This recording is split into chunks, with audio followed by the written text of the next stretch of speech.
Bismillahirrahmanirrahim. Dear students, Assalamu alaikum. I am Naveed Ahmed Naveed, your chemistry teacher.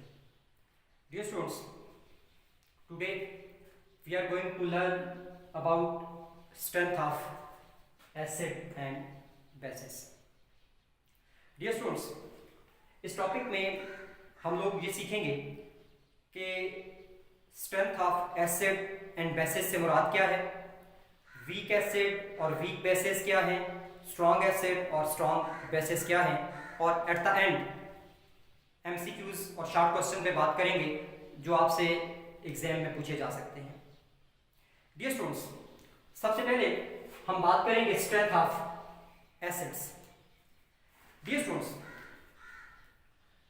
Strength of acid या strength of base का ताल्लुक होता है ionization of acid और bases के साथ.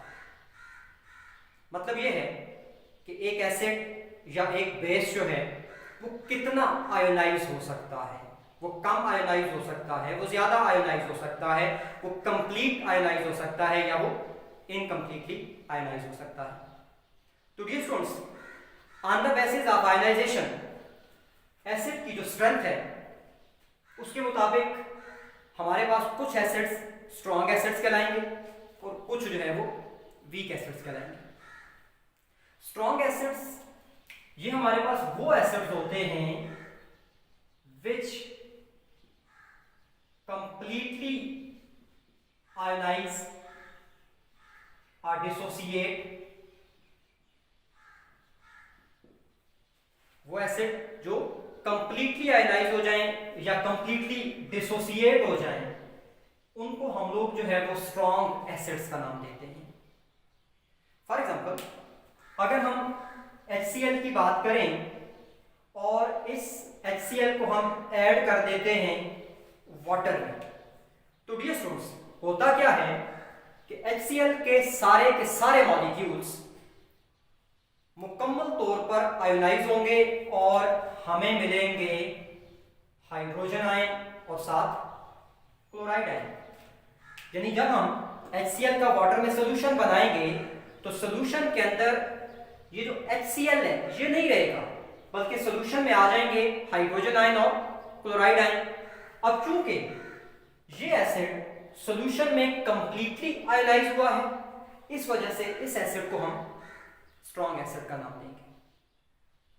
Similarly, if we have H2SO4, तो dear students अगर हम H2SO4 को भी वाटर में ऐड कर दें तो H2SO4 के भी सारे मॉलिक्यूल्स आयोनाइज हो जाएंगे हाइड्रोजन आयंस और सल्फेट आयंस में. चूंकि सल्फ्यूरिक एसिड भी कंप्लीटली आयोनाइज हुआ है वाटर के अंदर, तो इस वजह से ये भी क्या हो जाएगा, स्ट्रॉन्ग एसिड हो जाएगा. तो आई रिपीट, ऐसे तमाम acids which completely ionize in water उनको क्या कहेंगे, स्ट्रॉन्ग एसिड्स कहेंगे. इन स्ट्रॉन्ग एसिड्स की दो एग्जांपल्स आपके सामने लिखी हैं, एक HCl और एक H2SO4. इसके अलावा you can also right HNO3. Nitric acid जो है वो स्ट्रॉन्ग एसिड्स में आता है. HClO4 जो है ये स्ट्रॉन्ग एसिड में आता है. HI आयोडिक एसिड भी स्ट्रॉन्ग एसिड्स में आता है. तो ये चंद एक और एग्जांपल्स हैं जो कि स्ट्रॉन्ग एसिड्स में आएंगी. Dear students,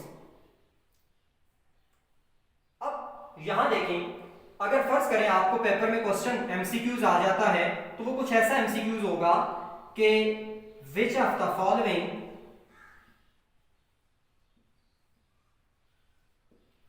is a strong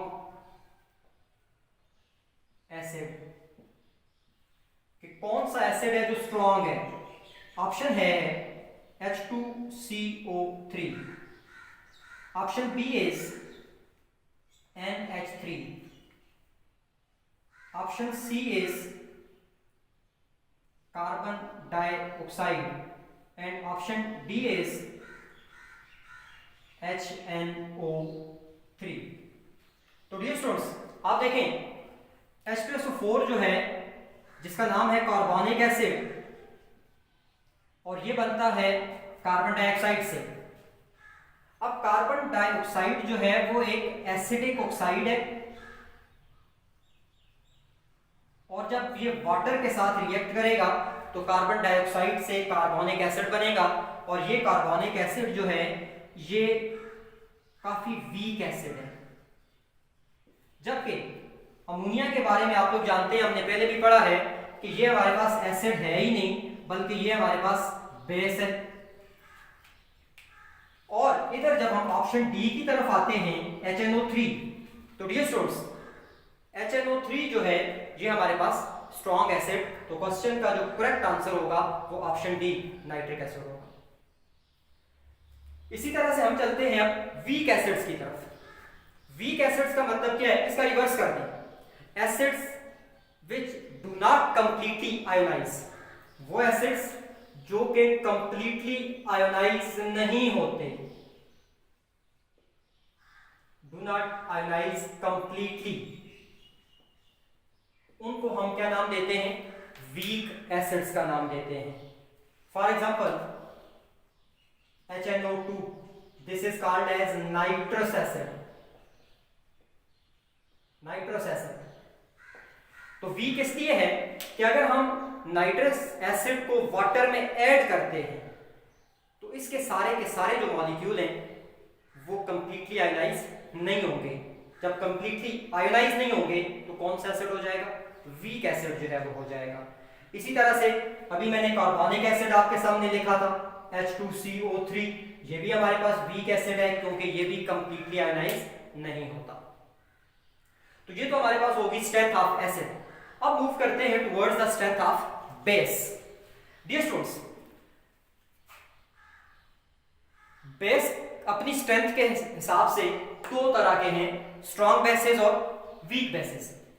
strong bases ये वो बेसेस होंगे जो कंप्लीटली आयोनाइज हो जाएंगे अपने एक्वस मीडिया के अंदर, जो कंप्लीटली डिसोसिएट हो जाएंगे एक्वस मीडिया में, completely dissociate in aqueous solution or aqueous media. For example, if we have NaOH, sodium hydroxide, तो इसको जब हम वाटर में ऐड करेंगे तो ये कंप्लीटली डिसोसिएट हो जाएगा सोडियम आयन और हाइड्रोक्सिल आयन, 100% डिसोसिएशन होती है। तो जब इसकी कंप्लीट डिसोसिएशन होती है तो फिर ये कौन सा बेस हुआ, स्ट्रॉन्ग बेस हुआ। इसके अलावा आप एग्जांपल ले सकते हैं KOH की, इसके अलावा आप एग्जांपल ले सकते हैं COH ट्वाइस, ये हमारे पास स्ट्रॉन्ग बेसेस हैं। Dear students, weak bases, weak acids की तरह ये भी वो बेसेस हैं जिनकी आयोनाइजेशन कंप्लीट नहीं होती, डू नॉट आयोनाइज कंप्लीटली। मतलब ये है कि ये इस किस्म के बेसेस हैं जिनको हम जब वाटर में ऐड करते हैं तो इनकी आयोनाइजेशन कंप्लीट नहीं होती और इनके कुछ मॉलिक्यूल आयोनाइज हो जाते हैं और ज्यादातर मॉलिक्यूल अनआयोनाइज्ड फॉर्म में बच जाते हैं सॉल्यूशन में। For example, if we have NH4OH, ammonium hydroxide, अगर इस अमोनियम हाइड्रोक्साइड को हम ऐड करें वाटर में तो we will get ammonium ion plus hydroxyl ion. लेकिन डियर स्टूडेंट याद रखिएगा, सारे के सारे अमोनियम हाइड्रोक्साइड के मॉलिक्यूल आयोनाइज नहीं होंगे, चंद एक मॉलिक्यूल आयोनाइज होंगे और बाकी सारे के सारे इसी तरह से सॉल्यूशन के अंदर अनआयोनाइज्ड फॉर्म में मौजूद होंगे। तो इस किस्म के जितने भी बेसेस हैं जिनकी आयोनाइजेशन कंप्लीट नहीं होती उनको हम वीक बेसेस का नाम देते हैं। तो डियर स्टूडेंट्स, ये हमारा आज का टॉपिक था, strength of acid and base. Thank you so much. अल्लाह हाफिज़।